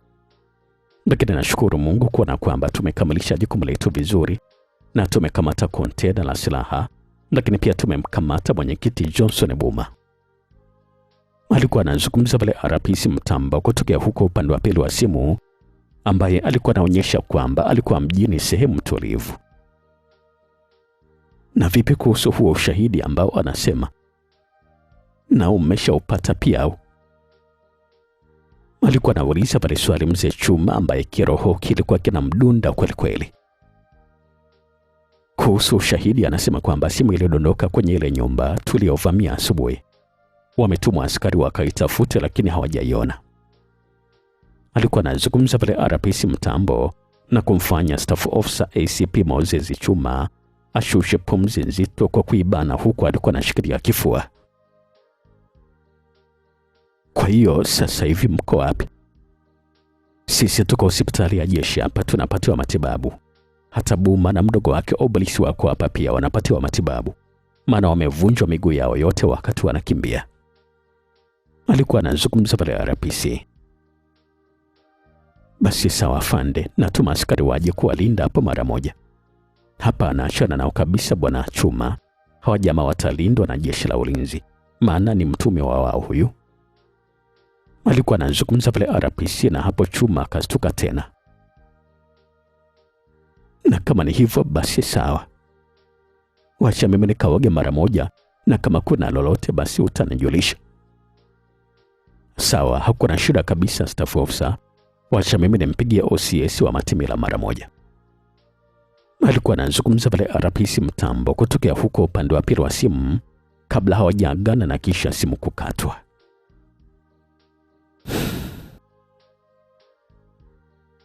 Hawa jamaa kama watafanikiwa kupata wale ushahidi, basi lazima tu na mimi nitaungana na kina Johnson Buma. Alikuwa na waza pale tu mwenyewe mzee Chuma, na huku alikuwa anainuka na kuelekea nje ya ofisi. Na sasa ni lazima tu nijue chumba cha hoteli ambacho Inspector Maya atakuwepo, ili kusudi na mimi nimalizane naye mapema kabisa, alipe madeni yangu. Alikuwa anazidi kuwaza pale tu mzee Chuma. Chuma anatembea kwa haraka kushuka ngazi, na huku katika moyo wake anashukuru kuona kwamba mpaka dakika hii hakuwa amebainika kwamba na yeye alikuwa anahusika kwa namna moja ama nyingine katika swala lile. Mzee Chuma anaingia kwenye gari na kuanza safari ya kuelekea Bomba Mbili, na kisha anatoa simu yake na kuipiga tena namba ya Aziza ambayo usiku haikupokelewa. Simu hiyo inaanza kuita mara moja. Tayari habari za kukamatwa kwa mwenyekiti wa chama cha CCW mkoa Johnson Buma pamoja na kontena la silaha zilikuwa zimeshaanza kusambaa mtandaoni na hata katika vyombo mbalimbali vya habari, sambamba na video ambazo zilikuwa zinaonyesha matukio ya mwisho ya mapambano kati ya waasi wa Vumbi pamoja na majeshi ya ulinzi na usalama. Lakini pia baadhi ya video zilikuwa zinaonyesha silaha kwenye kontena, huku video chache zilikuwa zinamuonyesha mwenyekiti Johnson Buma akiwa anaburuzwa kuingizwa kwenye gari, huku wachangiaji wa maoni walikuwa wanapishana kauli. Wapo watu ambao walikuwa naamini kwamba mwenyekiti Buma alikuwa ameonewa, na wapo watu ambao walikuwa nalaumu vikali tabia ya huyu mwanasiasa kuleta machafuko na kujihusisha na uingizwaji wa silaha nchini. Lakini pia majira haya ya saa 12 za asubuhi ndani ya hospitali kuu ya jeshi la ulinzi ya kanda ya kusini, askari wa jeshi la polisi walikuwa wanaendelea kupatiwa matibabu kama ilivyokuwa kwa askari watatu wa Vumbi pamoja na Obelisi Buma na kaka yake Johnson Buma pia. Na wakati huo huo Brigedia Kisona alitumia muda kumtazama Emmanuel Mwakarobo ambaye bado hali yake ilikuwa haijatengamaa, lakini sasa alikuwa na unafuu kidogo. Lakini pia Kisona alikwenda kuzungumza na waasi ambao walikuwa wamewakamata. Mara baada ya kuwahoji vizuri wale waasi, walieleza kila kitu, ikiwa ni pamoja na ufadhili wa Johnson Buma katika jeshi lao la waasi. Lakini pia walieleza sehemu kambi yao ilipo, na Kisona akapeleka taarifa kwa Meja Jenerali Haule ili kusudi wapeleke wachunguzi wakachunguze kambi kabla ya kuivamia. Na mwisho kabisa Brigedia Kisona alipiga simu kwa Faridi ili kusudi ampatie majukumu ya kwenda kulinda chumba cha Collins Tembo pamoja na Sumaiya Pandu kule hotelini Makimakuruga, maana alikumbuka kwamba kuna mtu bado alikuwa hajaingia mikononi mwao kutokana na kukosekana ushahidi wa wazi. Majira haya ya asubuhi pia Inspekta Maya pamoja na Collins Tembo walikuwa wameshafika hotelini Makimakuruga. Inspekta Maya alikuwa amechukua baadhi ya nguo za Collins, ikiwa ni pamoja na traki moja, boxer ya Collins pamoja na t-shirt pia. Sasa alikuwa chumbani kwake, chumba nambari 15 cha ghorofa ya 3, na hakujali kitu kuhusu nguo za Collins ambazo alikuwa amevaa. Kile ambacho alikuwa anajali walikuwa na usingizi, na begi la Collins alikuwa amepelekewa mwenyewe. Wakati huo huo pia Faridi Aziz pamoja na Afande Aziza wakiwa wamelala fofofo ndani ya chumba kimoja wapo pale Kuchira Hotel. Mara wakastukia simu ya Aziza ilikuwa naita, ambaye alikurupuka na kisha kuipokea mara moja. Alo? Alo Aziza, vipi, uko wapi? Mbona hupokei simu? Japo Aziza hakuwa ametazama kabisa namba ya mpigaji kujua alikuwa ni nani, lakini alijua moja kwa moja kupitia sauti kwamba mpigaji alikuwa ni ACP Moses Chuma. Nipo nimelala nyumbani afande. Kwani vipi, mbona mapema sana? Alikuwa anauliza pale swali Aziza, ambaye ni kama aliona mzee Chuma alikuwa anavuruga tu akili yake. Mara unasema kwamba uko Kuchira hoteli, mara nyumbani. Mimi nikuelewe vipi sasa Aziza? Alikuwa anauliza pale swali Chuma kwa hasira kali, lakini Aziza akabitua midomo yake bila kuzungumza kitu. Okay, sasa sikiliza kwa makini kabisa Aziza. Kuna kazi nataka uifanye siku hii ya leo. Sawa, na kusikiliza afande. Nataka uchunguze chumba alichomo Inspekta Maya pale Makimakuruga Motel, na kisha wanijulishe mara moja. Sawa sawa? Sawa afande. Alikuwa anaitikia vile Aziza na kisha alikata simu. Vipi bosi wako anasemaje Aziza? Ama unakwenda kazini hadi leo Jumapili? Alikuwa anauliza pale swali Faridi, ambaye alikuwa kitandani anamtazama Aziza ambaye alikuwa uchi kabisa kama alivyozaliwa. Anasema kwamba niende kuchunguza chumba alichofikia Inspekta Maya pale hotelini Makimakuruga. Alikuwa anazungumza pale Aziza na huku alikuwa anarejea tena kitandani. Lakini kabla Faridi hajauliza swali lolote, na yeye simu yake ilisikika ilikuwa naita. Akaichukua mara moja na kutazama mtu ambaye alikuwa anapiga, akaona kwamba alikuwa ni afande wake Brigedia Kisona, na yeye akaipokea mara moja simu hiyo. Halo, vipi mkuu, mbona mapema sana? Niko na shemeji yako hapa. Alikuwa anazungumza pale Faridi kwa sauti ambayo ilikuwa na usikivu wa usingizi. Kaka, kumeshakucha bwana. Huyo shemeji yuko tu siku zote. Tumeongeza mtaji wa biashara ya mayai pale Makimakuruga Motel. Alikuwa anazungumza pale Kisona kutokea upande wa pili wa simu. Kwa sasa ni leo au? Sikiliza kwa makini kabisa Faridi. Wewe endelea tu na kazi yako ya bodaboda kama kawaida katika eneo hilo. Lakini utakuwa na watazama vijana wawili wauza mayai watakuwepo pale. Alikuwa anazungumza pale Kisona kabla hajakata simu. Baby, na kumbe huu unafanya biashara ya mayai pia? Alikuwa anauliza pale swali Aziza, ambaye ni wazi kabisa kwamba alianasa mazungumzo hayo. Ndio mpenzi wangu, si unajua tena ni muhimu kuwa na biashara ndogo ndogo kama hizo. Alikuwa anajibu vile Faridi. Sawa, basi mimi nataka kuondoka. Na kama kuna chochote ambacho unataka kuniambia basi niambie kabla sijaondoka. Anazungumza pale Aziza, na huku alikuwa anapeleka mkono wake kwenye dudu ya Faridi ambaye pia alikuwa hajavaa chochote kile katika mwili wake. Ni kama vile Faridi alikuwa anajua ni kitu gani ambacho Aziza alikuwa anamaanisha, maana na yeye alipeleka mkono wake kwenye nyonyo na kuanza kupekechua chuchu za bidada huyo ambaye leo ilikuwa ni moja kati ya siku aliyofurahia dudu kweli kweli.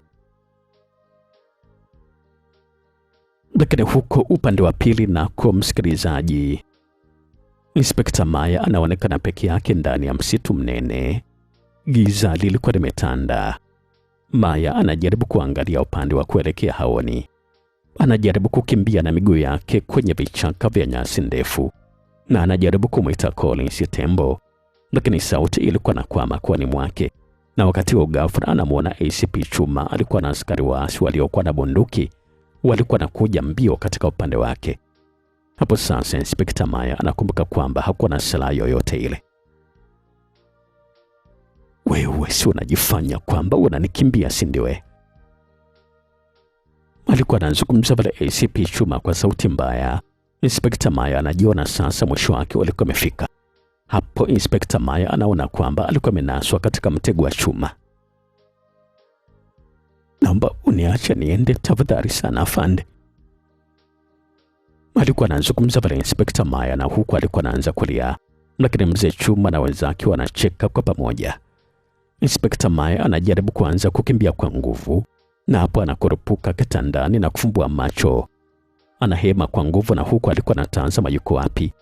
Anajiona yuko kitandani ndani ya chumba kizuri ambacho ndani kulikuwa na kila kitu.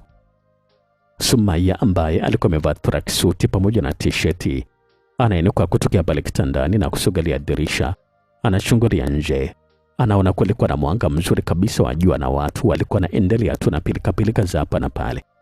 Lakini pia anawaona watu wengi walikuwa wanapata supa katika eneo la mbele ambalo lilikuwa limejaa viti pamoja na meza vilivyokuwa vimekaliwa na watu.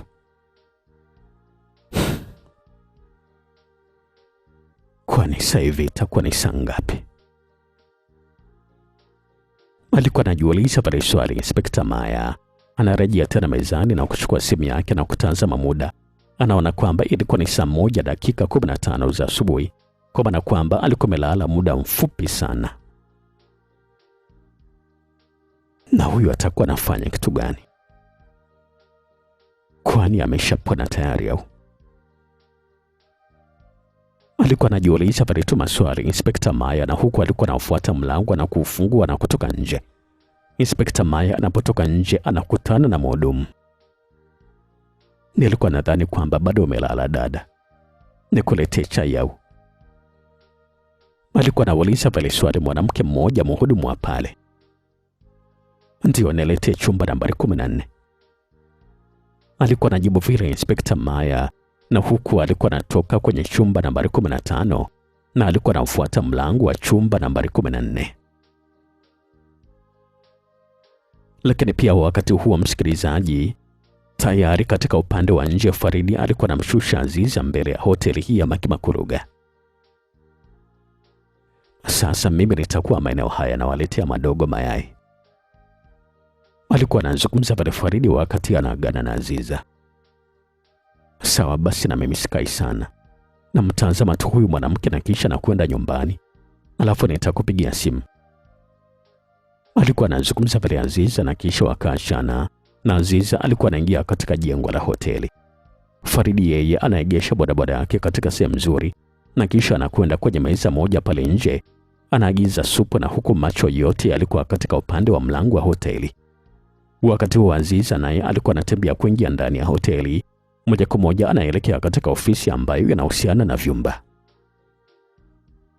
Habari za asubuhi. Alikuwa anasalimia vile Aziza kwa mwanamke ambaye alikuwa amemkuta pale mapokezi. Ni salama tu dada, nikusaidieje tafadhali? Alikuwa anajibu vile huyo mhudumu. Kuna mtu nimekuja kumuulizia hapa dada. Alikuwa anazungumza pale Aziza, na wakati ule akatokea mhudumu mwingine akiwa na trei ambalo lilikuwa na chupa ya chai pamoja na sahani ambazo zilikuwa zimefunikwa na vikombe viwili. Dada, tiki chumba nambari 14 cha ule dada askari aliyeletwa leo asubuhi. Alikuwa anazungumza pale huyo mhudumu, akimaanisha kwamba ile chai alikuwa anapeleka chumba nambari 14.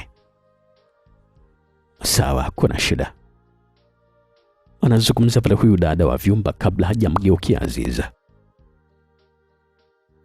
Dada, unasema kwamba unamhitaji nani? Namuulizia askari mwenzangu wa kike anaitwa Sumaya Pandu. Alikuwa anazungumza pale Aziza, na huyo dada wa mapokezi akadakia. Oh, ni yule dada Shombe Shombe, ndio huyu ambaye wanampelekea chai nambari 14 huko.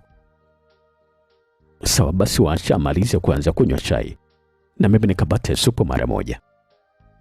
Alikuwa anazungumza pale Aziza, kisha anatoka nje na kutembea kutoka katika eneo la hoteli. Hata alipofika karibu na barabara, anatoa simu yake na kisha kumpigia ACP Moses Chuma ili kusudi kumpatia marejesho wa kazi ambayo alikuwa amemtuma. Kutoka muda ule wa saa 12:15 asubuhi, msikilizaji, kijana wetu Collins William Tembo alikuwa kitandani amevua nguo zake zote na dudu ilikuwa imesimama kweli kweli. Usingizi ulikuwa umegoma kumjia. Leo ndio ilikuwa ni siku ambayo Collins alikuwa anakumbuka umuhimu wa kuwa na mwanamke. Ni wazi kabisa kwamba zile pilika za kule porini zilikuwa zimemsaidia kwa wakati ule, lakini sasa kijana huyu alikuwa ametulia tu na mwili ulikuwa umepoa. Dawa ndio ikaanza kufanya kazi upya na kusimamisha dudu kisawasawa. Ilikuwa ni mara akae, mara asimame. Akilala ndio ilikuwa ni hatari zaidi. Anajigeuza kama nyoka aliyemwagiwa mafuta ya taa. Hakuwa anajua kabisa afanye kitu gani kutuliza hali hii. Anawalaumu sana wale wanawake walole kule porini kwa hii dawa ambayo walimwekea kwenye maji kwa makusudi kabisa. Lakini sasa wakati Collins anaendelea kuhangaika na hali yake, mara akaona mlango ulikuwa unafunguliwa. Collins akavuta shuka mara moja na kujifunika kwa haraka, na kisha akatazama mlangoni, akamwona Sumaya Pandu alikuwa anaingia. Collins akatazama pembeni haraka. Sumaya, jamani, umefuata kitu gani tena huku? Alikuwa anauliza pale swali Collins kwa sauti iliyokuwa na kulaumu iliyokaribia kuangua kilio. Mimi nimeshindwa kabisa kulala, Collins. Mwenzako naota ndoto mbaya tu muda wote. Alikuwa anazungumza pale Sumaya, na huku alikuwa anafunga mlango na kumtazama Collins Tembo pale kitandani. Akamwona alikuwa amelala kiubavu na huku alikuwa anatazama ukutani. Naomba utoke basi Sumaya, tafadhali sana, maana mwenzako nitakufa kabisa kwa maumivu. Alikuwa anazungumza pale Collins kwa sauti ambayo ilikuwa na maumivu makali. Jamani, kwani bado tu mpaka sasa hivi? Alikuwa anauliza pale swali Sumaya, na huku alikuwa anasogelea pale kitandani. Hebu tuone kwanza basi Collins. Anazungumza pale Sumaya, na huku alikuwa anamgeuza Collins na kutazama jinsi pale ambavyo alikuwa anaona shuka limenyanyuka katika eneo la dudu. Wale wanawake kusema kweli kabisa ni washenzi sana. Wamekufanyia kitu gani hiki sasa? Lakini alikuwa anauliza pale swali Sumaya kwa sauti ambayo ilikuwa imejawa na huruma, na huku alikuwa anagusa ile sehemu ambayo ilikuwa imenyanyuka. Mkono wake Sumaya unagusa dudu iliyotuna kweli kweli na kukoma kama ndizi mbichi. Inauma sana Sumaya. Anazungumza pale Collins kwa sauti ambayo ilikuwa na maumivu makali, na ilikuwa ni sauti ya wazi kiasi cha kumtia huruma Sumaya. Unapita ukimya mfupi, hata sijui Sumaya Pandu alikuwa anawaza kitu gani. Collins yeye muda wote alikuwa anajigeuza tu pale kitandani. Eti Collins, kwani nikikusaidia hautaniumiza? Alikuwa anauliza pale swali Sumaya kwa sauti ya utulivu ambayo ilikuwa imejawa na aibu pamoja na huruma vile vile. Kusema kweli kabisa, Collins anakosa jibu la kumpatia Sumaya. Anaendelea tu kujigeuza kama samaki kwenye flampeni. Na wakati huo mlango ulikuwa unagongwa. Sumaya anainuka kutoka pale kitandani na kwenda kufungua mlango. Mhudumu anaingia akiwa pamoja na chai. Sumaya anampokea pale mlangoni na kisha anafunga mlango, na anasimama mbele ya kitanda, anamtazama Collins kwa macho ya huruma, Ni kama vile kuna kitu fulani ambacho alikuwa anajiuliza. Lakini sekunde chache tu baadaye Sumaya akasikika alikuwa anazungumza kwa sauti ya chini. Mwenzako nakupatia kwa sababu nakupenda Collins, lakini ufanye taratibu. Alikuwa anazungumza pale Sumaya kwa sauti ya chini iliyokuwa na uoga wa hali ya juu kabisa, huku alikuwa anakamata traki ambayo alikuwa amevaa na kuanza kuishusha taratibu. Kusema ukweli kabisa, msikilizaji, maneno ambayo Sumaya Pando alikuwa amezungumza yalimsisimua sana Collins na kumfanya hisi kama alikuwa anapata unafuu. Anageuka na kisha kumtazama Sumaya. Anamwona alikuwa anamalizia kuvua nguo yake na kubakia na t-shirt na boxer pekee. Hapo sasa ilibakia kidogo wazungu washuke, hasa kwa jinsi vile msisimko ulivyoongezeka kwa Collins, ambaye anamwona Sumaya Pando alikuwa anapanda kitandani kwa uoga na alikuwa anajifunika shuka moja na Collins, na huku alikuwa analala chali. Haya, njoo sasa Collins, anazungumza pale Sumaya kwa sauti iliyojawa na aibu, na huku alikuwa ameziba uso wake sambamba na kicheko cha aibu. Kusema kweli kabisa, Collins hakusubiria kuambiwa mara mbili kwamba aje. Akainuka mara moja na kisha kujiweka sawa mbele ya Sumaya ambaye alikuwa amelala chali na kupanua miguu yake. Ufanye taratibu basi Collins, na kuomba, kwa sababu mwenzako sijawahi. Anazungumza pale Sumaya, na huku alikuwa anapanua zaidi miguu yake na kumruhusu Collins aguse kitumbua chake kwa mara ya kwanza kabisa, kikiwa hakijawahi kabisa kuguswa na mtu yoyote toka amezaliwa. Lakini pia huko upande wa pili, msikilizaji, ACP Moses Chuma ambaye sasa alikuwa njiani kuelekea ofisini anapokea simu ya Afande Aziza. Halo Afande. Yuko katika chumba nambari 14. Alikuwa anazungumza pale Aziza, na hapo mzee Chuma anaacha tabasamu pana la ushindi. Sawa, kazi yako imekwisha sasa Aziza, nenda kapumzike. Alikuwa anamaliza mzee Chuma, na huku alikuwa anamaliza kipande cha kuingia makutano ya barabara za Mahenge mjini na ile barabara ambayo inatoka mikoani. Yeye anaongeza mwendo kuelekea mjini kupitia barabara kuu, yani njia panda ya mikoa ya kusini NPF mpaka soko kuu. Barabara ya Deluxe anakata kuona kushoto, na hapo anashika barabara ya kuelekea Makuluga Motel. Wakati wa kijana wetu mpelelezi Faridi Azizi pamoja na vijana wake wauza mayai ambao walikuwa wanazunguka meza moja baada ya nyingine, huko Faridi akiwa ametulia kwenye meza yake ameshamaliza supu kitambo, sasa akiwa anakunywa soda baridi, macho yake yakiwa katika mlango wa hoteli. Mara ghafla akaliona gari Toyota Wish ambalo lilikuwa linakuja na kusimama katika maegesho ya hoteli, gari ambalo alilijua vizuri kabisa kwamba ndio lile ambalo aliondoka nalo ACP Moses Chuma pale Kuchile Hotel. Lakini sasa anajipatia utulivu na kusubiria kuona kitakachotokea ni kitu gani, japo inachukua muda mtu kushuka kutokea kwenye gari. Ndani ya gari hilo Toyota Wish anaonekana ACP Chuma akiwa anafungua mkebe wa kwenye dashboard na kutoa bastora. Sasa nasema kabisa kwamba leo ndio utajua ujui. Ni lazima tu utatoa kitumbua, labda kama sio mimi Chuma. Alikuwa anazungumza pale mzee Chuma, na kisha anatoa mkebe wa risasi na kutazama kama zile kuepo. Anaona risasi zipo, anarudisha mkebe kwenye silaha yake. Chuma anaweka bastora kwenye kiuno na kutoka kwenye gari ambalo analifunga vizuri kabisa na kuondoka zake kuelekea kwenye mlango wa hoteli. Hakujua kabisa kama kuna mtu alikuwa anamfuatilia. Ni kweli kabisa, kijana wetu bodaboda Faridi alimuona mzee Chuma alikuwa anaingia hotelini. Pale pale akatoa simu na kuipiga kwa Brigadier Kisona ambaye mida hii alikuwa nyumbani kwake amejipumzisha baada ya kazi ya usiku kucha. Halo mkuu, namwona Afande Chuma ameingia ndani ya hoteli hapa. Alikuwa anazungumza pale Faridi. Sawa, sasa wewe chukua vijana wawili na kisha mfuatilieni, na mnapaswa kuwa tayari kwa lolote lile kabla hajaleta madhara, kwa sababu Collins atakuwa amepumzika, amechoka sana. Alikuwa anazungumza pale Brigadier Kisona. Mara baada ya kukata simu, Faridi akainuka na kuwapatia ishara vijana waingie ndani, na bila kuchelewa wakaanza kuelekea ndani ya hoteli kwa kupeana nafasi, na wa mwisho kabisa alikuwa ni yeye Faridi. Huko ndani sasa, msikilizaji, katika chumba nambari 14 hapa Makimakuruga Motel, lilikuwa linakaribia kuisha lisali zima, lakini bado kazi ilikuwa inazidi kuendelea. Inspekta Maya alikuwa vile amelala chali na alikuwa anatikisa kiuno taratibu. Collins alikuwa anazidi kupiga nje ndani taratibu.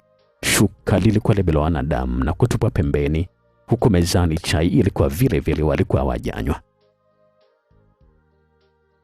Collins hapo sasa anaanza kusikia utamu tena. Alikuwa anazungumza pale Sumaya kwa sauti ya kama kutokea puani.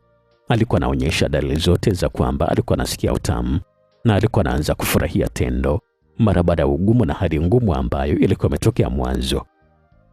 Lakini sasa, msikilizaji, wawili hawa hawakujua kabisa kwamba nje ya mlango huu wa chumba nambari 14, staff officer wa jeshi la polisi ACP Moses Chuma alikuwa amesimama na alikuwa anasikiliza kila kitu ambacho alikuwa anazungumza. Mzee Chuma anang'ata meno kwa uchungu wa hali ya juu kabisa. Yaani mjinga tu anamla huyu mtoto wakati mimi nilitoa milioni 5 halafu nikamkosa. Alikuwa anawaanza pale Mzee Chuma kabla hajashika kitasa na kujaribu kufungua mlango. Ni kweli kabisa mlango alifunguka, naye akausukuma taratibu, na huku alikuwa anachomwa bastola yake. Mzee Chuma anaingia ndani kwa kuvizia mpaka anapomwona mwanamke ambaye alimgaramia na kumkosa akiwa amelala chali anatikisa kiuno taratibu. Mzee Chuma anafunga mlango kwa nguvu na kuwastua akina Collins Tembo, ambao wanaacha kufanya kile ambacho alikuwa anafanya na kugeuka kumtazama mtu aliyefungwa mlango. Tulieni hivyo. Nasema kwamba tulieni. Mkileta ubishi tu na wafyekelea mbali. Alikuwa anazungumza pale ACP Chuma kwa sauti ya chini ambayo ilikuwa na rafudhi ya Kikuria. Wote wawili wanamwona mbaba aliyeshikilia bastola na kuielekeza kwao. Sumaya anavuta shuka haraka na kujifunika. Ni afande Chuma, anazungumza pale Sumaya Pandu kwa sauti ya kunong'ona iliyokuwa na uoga mwingi sana. Sikilizeni vizuri kabisa nye washenzi. Nahitaji hiyo simu yenye ushahidi haraka sana. Vinginevyo mnajua kitakachotokea hapa ni kitu gani. Anazungumza pale ACP Chuma na huku anatazama kila kona ya kile chumba ambako kulikuwa na kitanda, meza, TV, friji na kochi la watu wawili ambalo juu yake kulikuwa na begi dogo, achana na nguo nyingine ambazo zilikuwa zimezaga chini. Kwa hivyo ukishapata simu ndio utatuacha au? Alikuwa anauliza pale swali Inspekta Maya.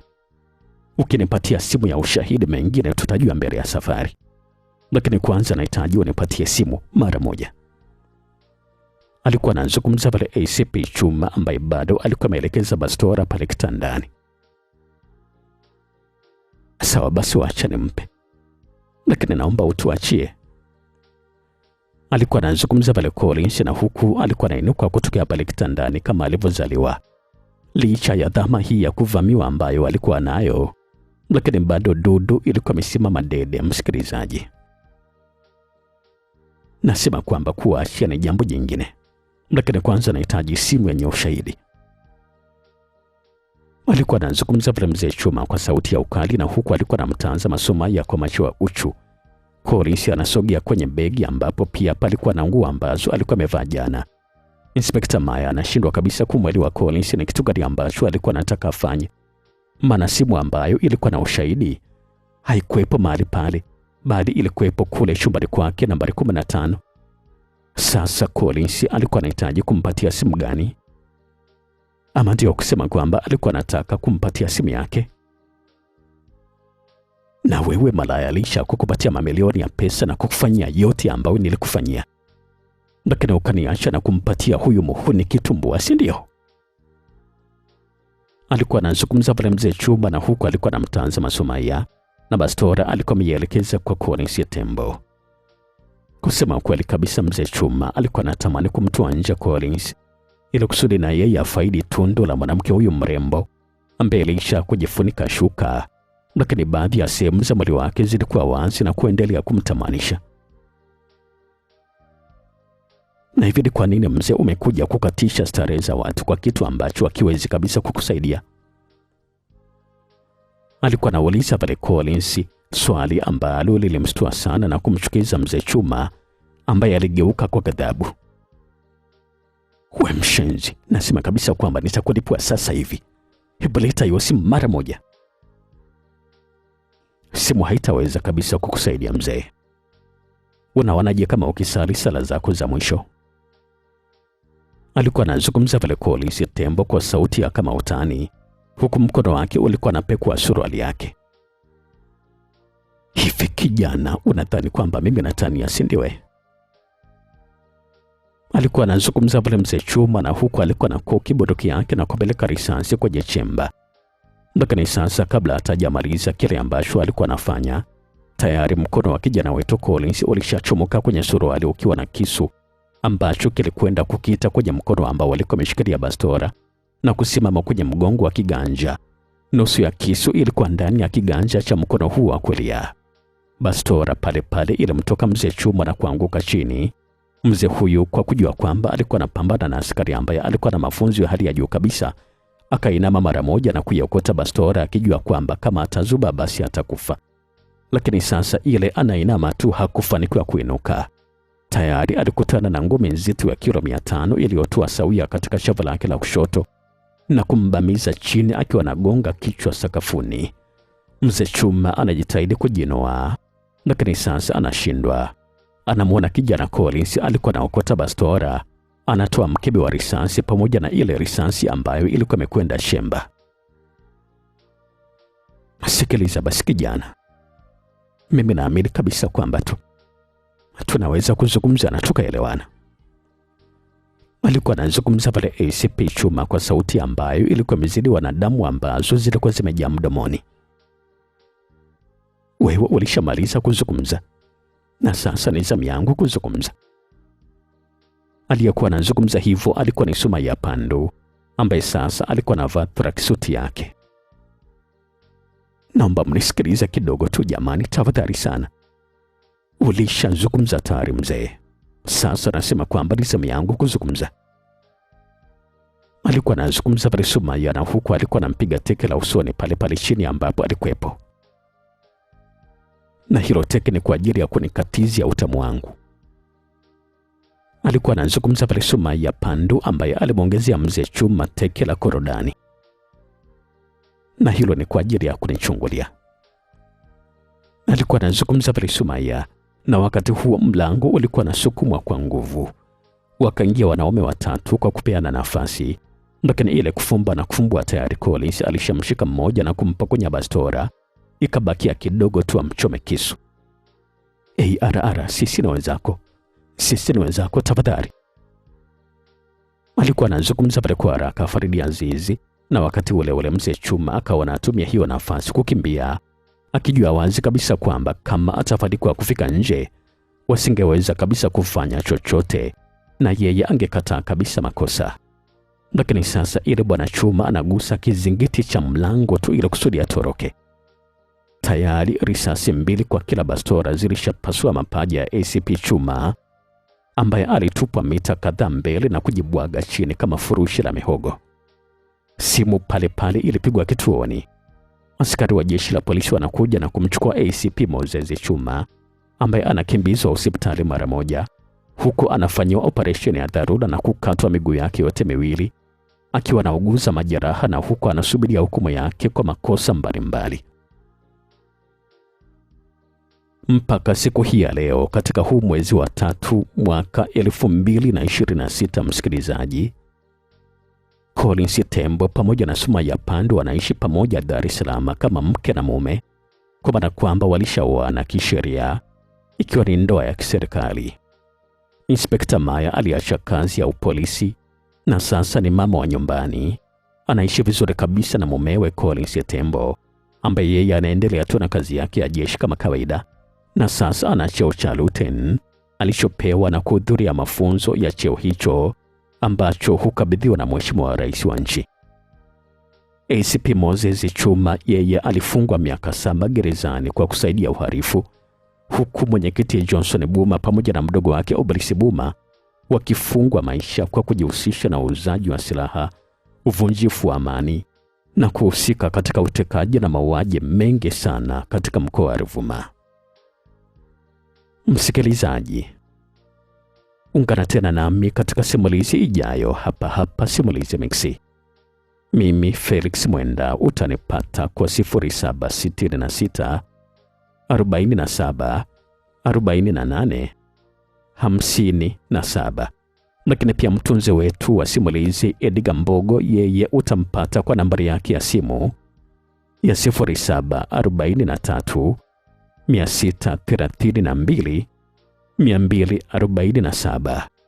Na sisi Simulizi Mix utatupata kwa 0677 062 012.